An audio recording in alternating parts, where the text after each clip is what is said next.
Good evening, and thank you everyone for joining us tonight for the Northwest Consumer Law Center webinar series. Tonight's webinar is all about the new federal student loan forgiveness program and other exciting developments with student loans. My name is Amanda Martin of the Northwest Consumer Law Center. We are a nonprofit organization, and our mission is to advance economic justice. It is a pleasure to introduce tonight's speaker, Katie Foxx. Katie is an Assistant Attorney General of the state of Washington and a former Northwest Consumer Law Center staff attorney. Thanks for joining us tonight, Katie. A few housekeeping items before we get started. Please be sure to place yourself on mute during the presentation so everyone can see and hear our speaker. If you have questions during the presentation, feel free to put those in the chat box, and we'll be answering your questions at the end of the presentation. This session is being recorded, and it will be available to view again on our website within a couple business days. And as soon as I get done talking, I'm going to put some copies of the slides in the chat so you have those. And attending this webinar does not create an attorney-client relationship. This presentation will provide legal information only. If you're seeking legal advice, we're going to share the information about how you can get in contact with Northwest Consumer Law Center after this webinar. And with that, I'll go ahead and hand it over to Katie.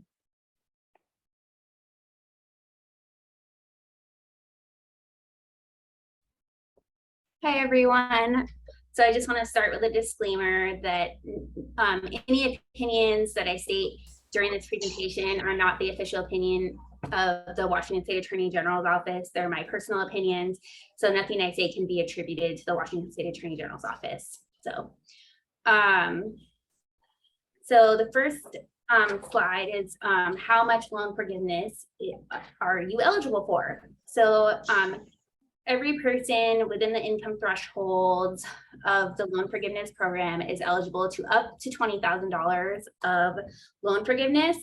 So it basically depends on whether you got a Pell Grant or not.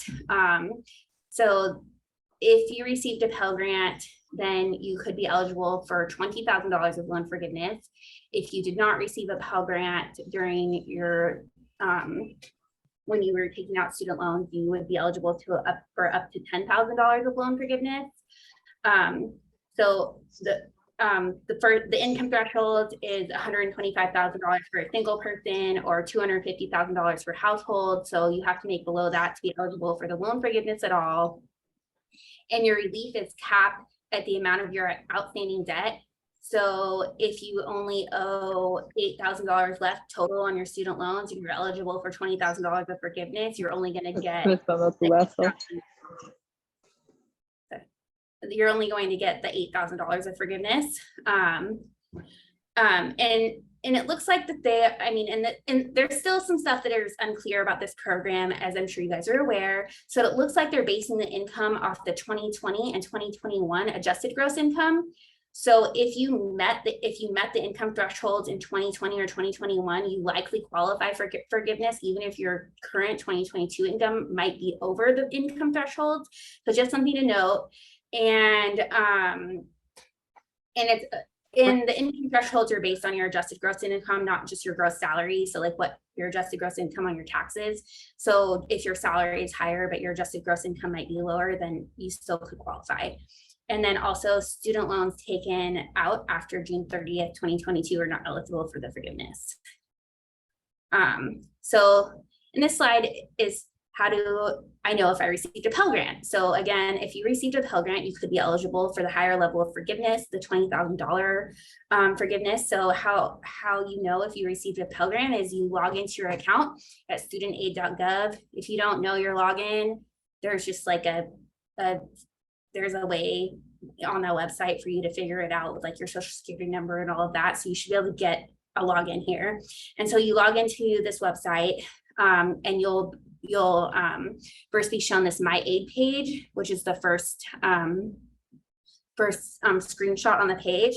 And then it'll give you your loans and your grants. And if you click on your grants, it'll list any grants that you got. And if you got a Pell Grant, it will show up. And here's a picture of someone's account that did get a Pell Grant. So the Pell Grant does show up. And so if you didn't get a Pell Grant, it's not going to show up in here. But this website kind of gives you an overview of all the student loans you've taken out in your lifetime, or all the federal student loans you've taken out in your lifetime. So that's how you figure out if you've gotten a Pell Grant or not. So then you can kind of know how much you can expect to be eligible, how much forgiveness you can expect to be eligible for. So then I'm going to go into what types of federal loans or loans in general qualify for this forgiveness, because there's lots of different types of student loans. So basically any direct federal loan is going to qualify for the forgiveness. So this includes federal subsidized, federal unsubsidized, Parent Plus loans, and consolidated loans. Consolidated direct loans are going to all qualify for the forgiveness. And in some cases, if let's say two parents took out Parent Plus loans for one student, like each parent would qualify for the forgiveness individually. If a parent, for example, had their own undergraduate or graduate or whatever loans and also took out Parent Plus loans, then they're only going to be eligible for the forgiveness one time. They're not going to be eligible for the forgiveness for their Parent Plus loans, and then again for their own student loans.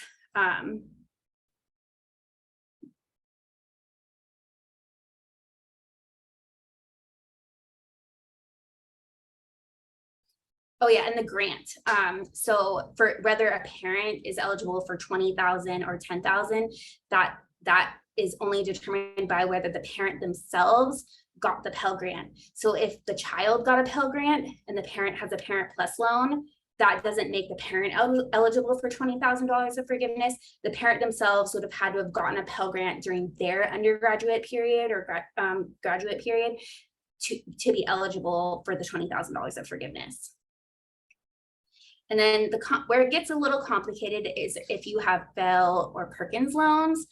So basically the Department of Education has said that they're going to release more guidance on people that have commercially held Pell loans or Perkins loans. So kind of the general breakdown of Pell loans is there's two types of Pell loans that people have. So there's some that are held by the Department of Education and some that are commercially held.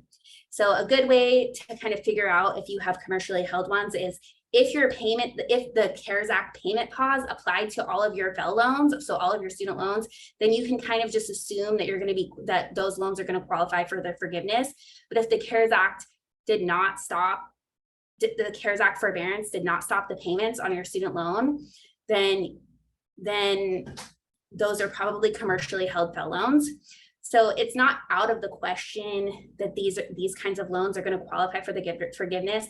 Like I said, like the Department of Education says that they're trying to work something out with the commercial lenders to figure this out for these kinds of loan holders and the Perkins loan holders, but they have not released any further guidance on this yet. So we don't have a clear answer. One thing that people with commercially held Pell loans can do is consolidate into a direct consolidation loan, and that would make them eligible for the forgiveness. But I just want to caution people against automatically doing that, because if you do consolidate, you risk losing any credit you've earned towards loan forgiveness programs, and any unpaid interest on your loans would capitalize. So it may not be worth consolidating. I think it's a case-by-case basis, but it's just something to consider if you do have the commercial Pell loans and you think that it would be beneficial to consolidate in order to qualify for the forgiveness. You might want to do that. But again, I think it's a case-by-case situation, and it's definitely not the best decision in every situation. And private loans, of course, do not qualify for the forgiveness program. So I just wanted to point that out. And what if you have more than one loan? Many people that haven't consolidated still have multiple types of student loans with varying interest rates, varying amounts. So the Department of Ed has released some guidance saying that they're going to forgive loans in the following order. First, they're going to apply the forgiveness to any loans that you may have defaulted on, and second, they'll forgive your loan with the highest interest rate, and third, your unsubsidized loans will get canceled before your subsidized loans. So this is the order that they're saying that they're going to forgive the loans in. Okay, and then the question of how do you claim your forgiveness?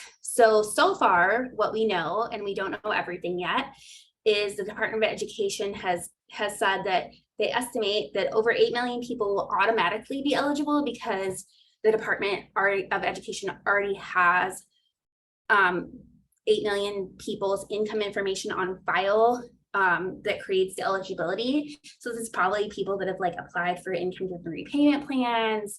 They probably just have your income information on file and are just going to apply it automatically. But they are saying that they're going to release a application that will be available in early October. So, I mean, probably the best practice is to just fill out the application, regardless of whether you think you're going to be automatically eligible or not, because it can't hurt. And then you can actually sign up for a subscription on the Department of Education website for notifications of when this application will be ready. So I put a link here to the subscription. I personally signed up for the subscription because I'm planning on filling out the application, even though I think that I will probably be automatically eligible. So I think it's probably just a good idea for everyone to do, just to be safe. But yeah, so that's all we know about that so far. But I think I said that they're saying that they're going to release this application in early October. So that should be here in the next couple of weeks. And is student loan forgiveness, is this student loan forgiveness taxable? And the answer is, on a federal level, no, it is not taxable. They're excluding it from federal income tax. Some states could possibly tax this through state income taxes, but Washington is not one of those states. So not really probably relevant to anyone on this call. So, and then I just wanted to go over a few, so that's kind of the gist of what we know so far about the forgiveness program for the $10,000 or $20,000 forgiveness program. So I wanted to go over a couple of the other things going on in the student loan world right now. So first, it's the pause on repayments from the CARES Act. So that is set to expire on December 31st, 2022. They're saying that this is the last time that they're going to extend the pause or the forbearance. So we should all expect to have to resume our payments in January 2023. You know, they've said it was the last extension before and changed it, but I don't know whether this is really the last extension or not. No one does, but I think they're saying that it is, so we should just assume that it is, and I'll be prepared to start making our payments again in January. Okay, and then also some exciting news is that have released some details about a new income driven repayment plan that they're planning on implementing. The full details have not been released yet, so we don't know everything, but they've released some stuff that's promising, and I've kind of outlined what we know about it and some of the things that we don't know about it. So, so basically, it's going to reduce the income-driven repayment plan to 5% of a borrower's discretionary income. So the current income-driven repayment plans are between 10 and 15% generally of a borrower's discretionary income. So that's quite a bit lower. But it's only 5% of a borrower's discretionary income for undergraduate loans. So it's still unclear how this is going to apply for two people with graduate school loans. So I've read a few different things and I'm not sure what is accurate. And from my understanding, it's still unclear. So they could do a weighted average, like have people's undergraduate loans be calculated at 5% of the discretionary income and graduate loans calculated at 10% of the discretionary income, and then balance between the two to decide the final payment. And so no one really knows for 100% fact, but that's what I've read. It's still unclear how this will apply to Parent Plus loans, but hopefully it will apply to a Parent Plus loans. And the other thing that this plan is doing is it's raising the amount of income that's considered non-discretionary to 225% of the federal poverty level. So this is huge. So right now discretionary income is calculated anything above 150% of the federal poverty level.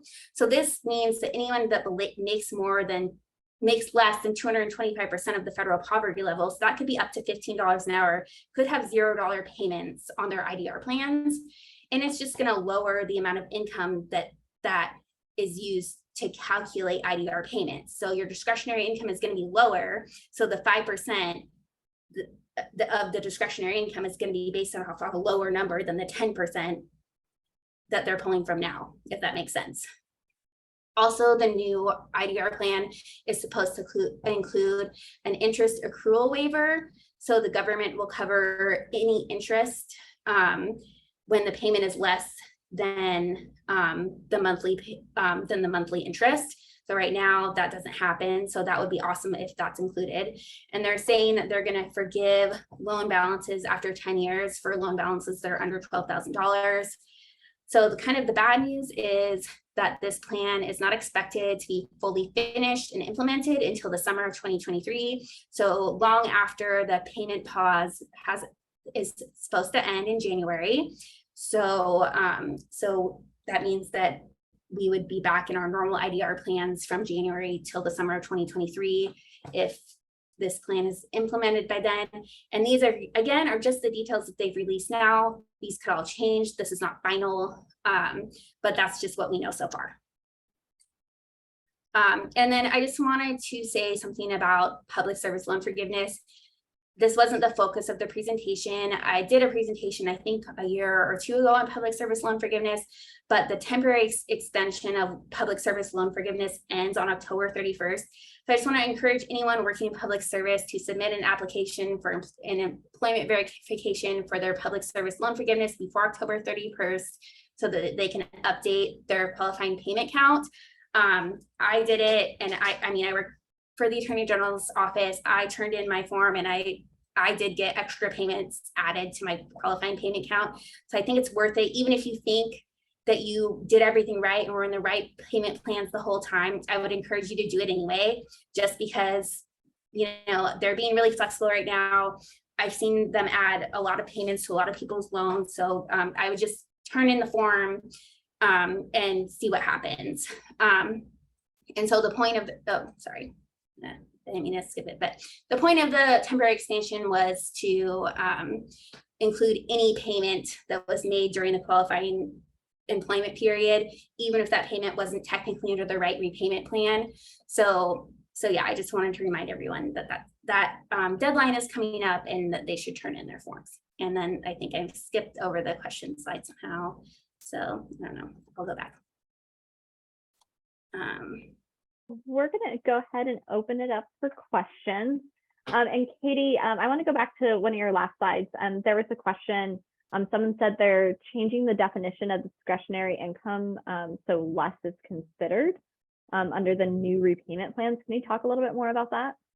Yeah, so it's kind of hard to explain. So basically how IDR payments are calculated is the government sets a poverty level guideline. So right now it's 150% of the poverty level. So anything you make above this threshold, so right now 150% of the poverty level is considered your discretionary income.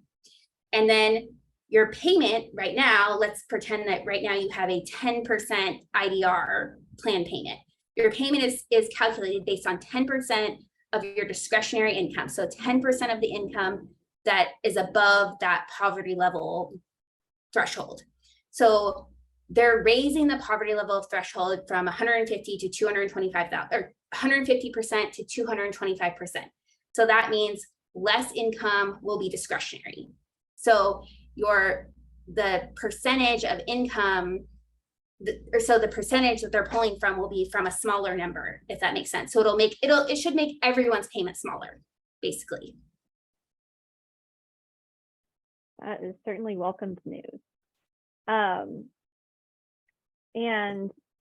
Katie, there's another question. Is there a link out of where you can apply at this point, or is it just the subscription link at this point? Yeah, so all they've said, I mean, you can go on studentaid.gov and they'll just, this is where most of this presentation comes from, or the White House. website, but you can go on there and they'll tell you that they're going to release a form in October.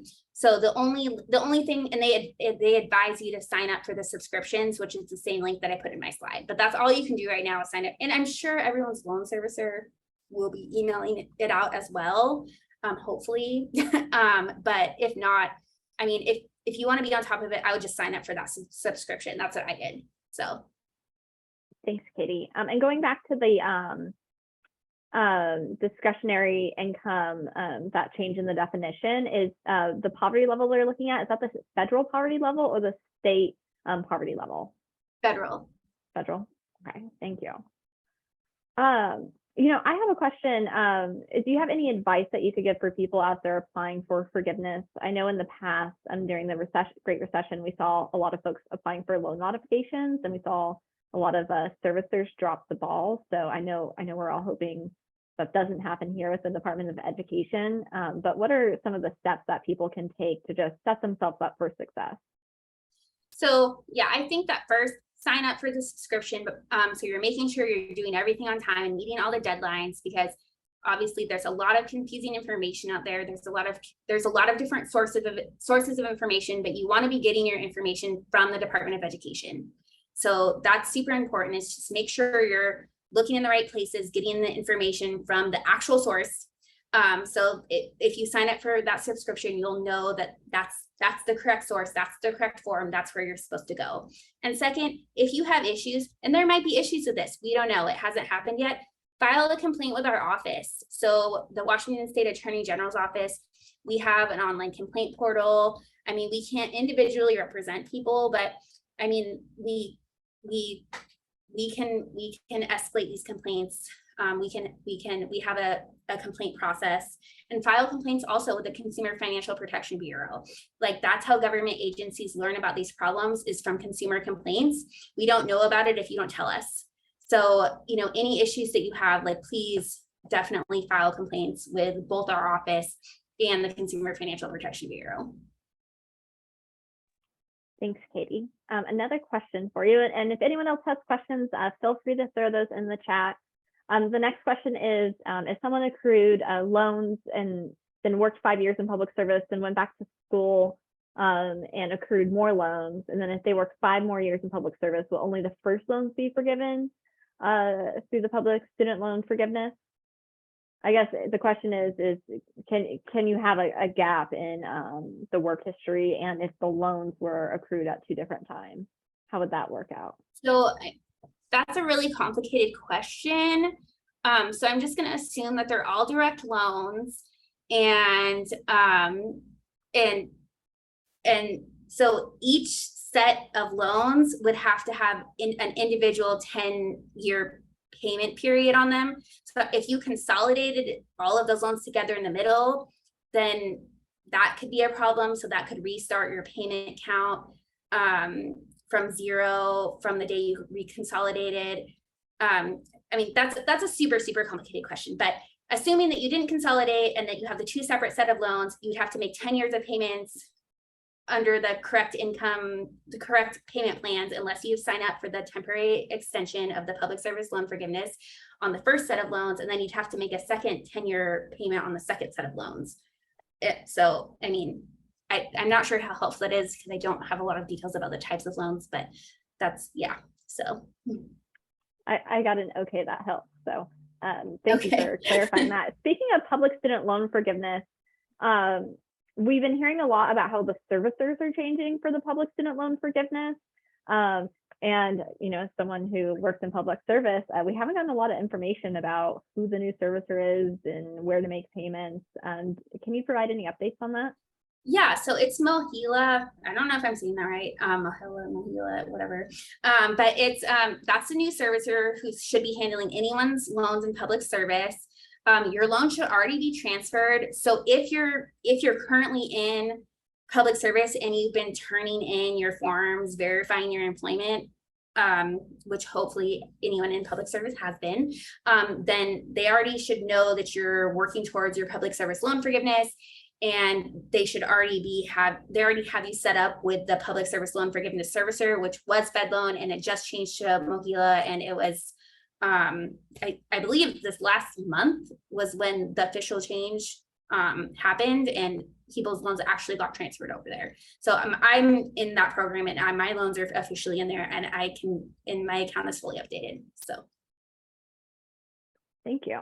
Our next question is, they say there's a lawsuit to try to stop the federal student loan forgiveness. Is it possible this won't happen if they succeed, if the lawsuit is successful after the loans are forgiven? Can it be retracted?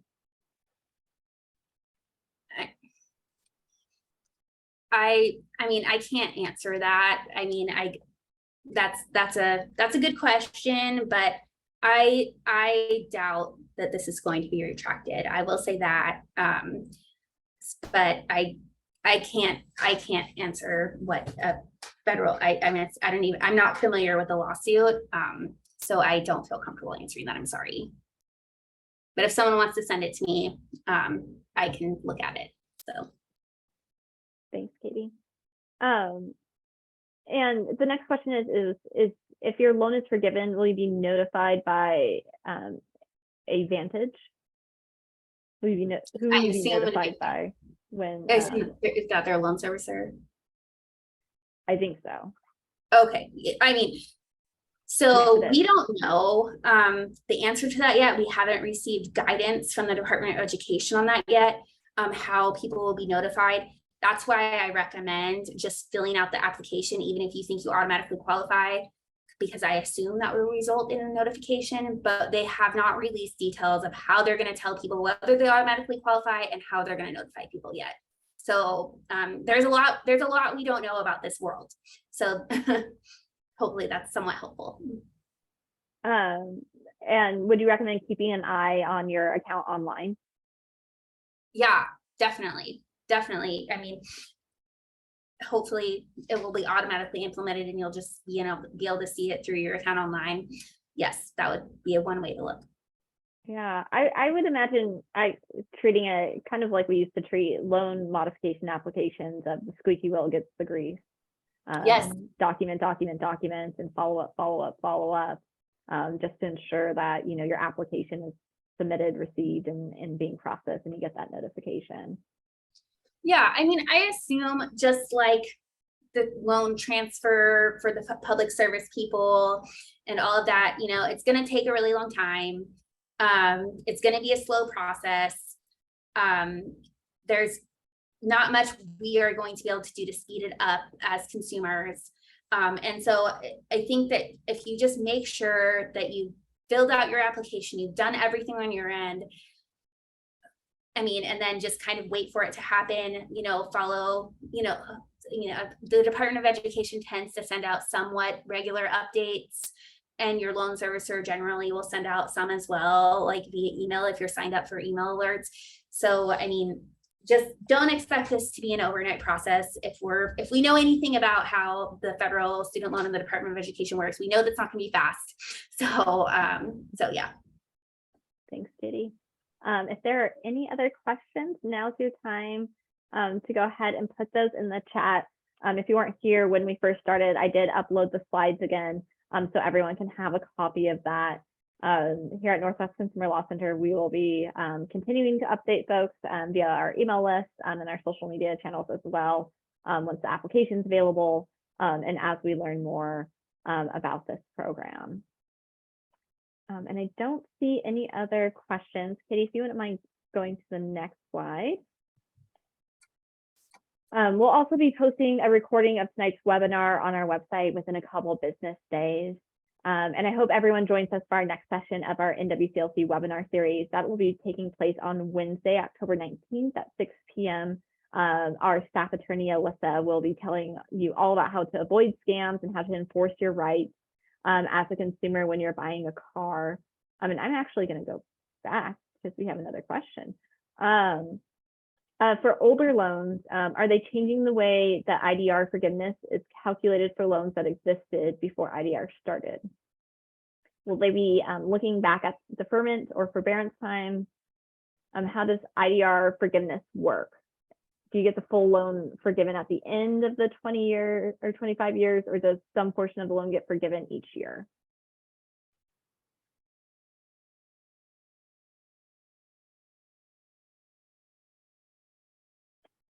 Are you talking to me? I'm sorry, my Yeah. computer crashed.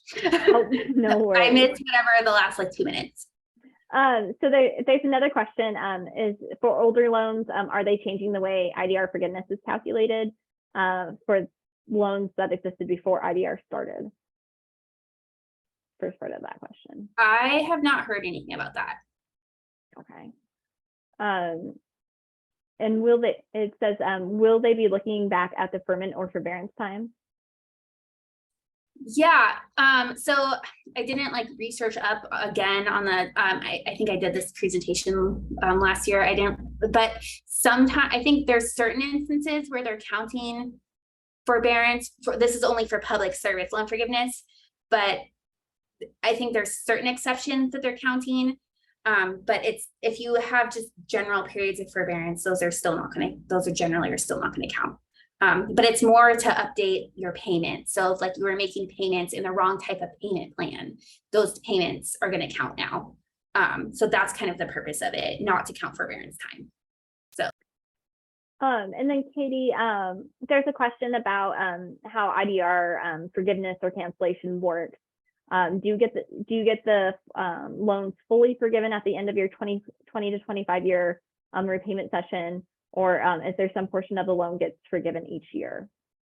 So for the full, we're not talking public service now. So the full 20 to 25 years, it's forgiven at the end, but that hasn't actually happened for anyone yet. So no one's actually reached the 20 to 25 years. So we haven't seen how this plays out in real life yet. But it will be taxable as of right now. We're hoping that that gets changed before this actually happens. But the how it's written right now is it's all forgiven at the end. So, but the new IDR obviously could change that. So some people might get it forgiven in 12. So, or 10 years, sorry, 10 years. Some people might get it forgiven in 10 years if they have a low balance. Thank you. And then there's another question of do you know about the Navient case and those who are a part of it? My office's case with Navient is what they're asking. Yeah, I think they're talking about the Attorney General Navient case. Yes, I worked on that case.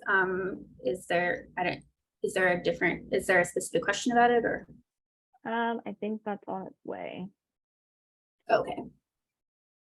I know there's a lot of great resources on the Attorney General's website that talk more about it. How can someone know if they are a part of the forgiveness or the cancellation of the under that Navient settlement? Yeah. So they should have already been notified if they were recipient of the settlement. We posted on our website. There was a website that you could go to and sign up to check to see if your loan's qualified for forgiveness under the Navient settlement. I can try to find it really quick and put it in the chat if you guys want. But I think that I think everyone that's qualified, as far as I know, everyone that's qualified for the forgiveness under that settlement has gotten it already in Washington. And everyone that qualified for restitution under that settlement got it already. So that's my understanding. And Katie, while you're looking this up, if someone, feels like they qualified under that plan, but didn't get the notice, is there any, what would you recommend that they do? Yeah, I think, let me try to find this website. I think that our claims administrator, there is a claims administrator that all of the states that settled had a website that I think is still open. So I'm gonna just find that and I'll put it in the chat. And I think that would be the way to determine. Okay, thank you, Katie. 1 second.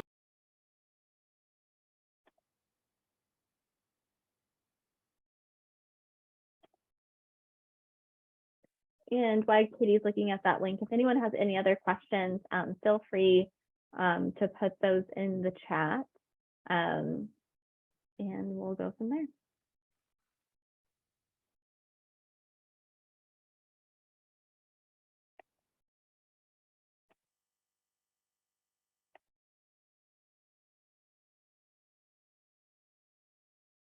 Okay, this is going to take me like 10 minutes to find. So I'm going to just put my direct email in the chat, and whoever was asking that question, they can email me directly and I will send them the link tomorrow.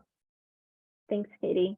There's another question of, was there a period where loans could be consolidated without losing credit for payments, or did that time already pass?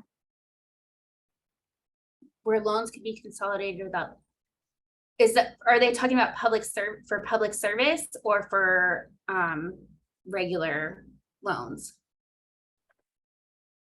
Not sure. What would it be for public service? I think, I'm trying to think if so I think the temporary expansion of public service loan forgiveness would count your prior payments. If you could, Amanda, do you know if that's right? I am unsure. And yes, they are talking about the public service. So I think that would be, if that person who's asking that question wants to send me a direct email, I just want to double check the answer before giving the wrong answer in here. But I'm pretty sure that if you consolidate before October 31st and turn in your temporary expansion form before October 31st, that you should be able to get your pre-consolidation payments counted. I want to say I'm 85 to 90% sure on that, but I want to double check. But feel free to email me directly. I put my email in the chat and I will get that answer for you. Thank you, Katie. It looks like those are all the questions for this evening. So thank you so much, Katie, for joining us. And thank you everyone for attending tonight. I hope you join us for the rest of our NWCLC webinar series. You can sign up for those by going to our website at nwclc.org. I'm going to go ahead and put that link in the chat. Our website also has recordings of previous webinars on student loans, mortgages, bankruptcy, and more. And if you're seeking legal representation, you're more than welcome to reach out to Northwest Consumer Law Center. We help low and moderate income Washington consumers. You can apply online, again, at our website. There's a link to apply for help. Or there is our live intake line, and the phone number for that is 206-805-1722. I'm going to go ahead and put that in the chat in case you're interested. And thank you everyone again for joining us tonight, and take care.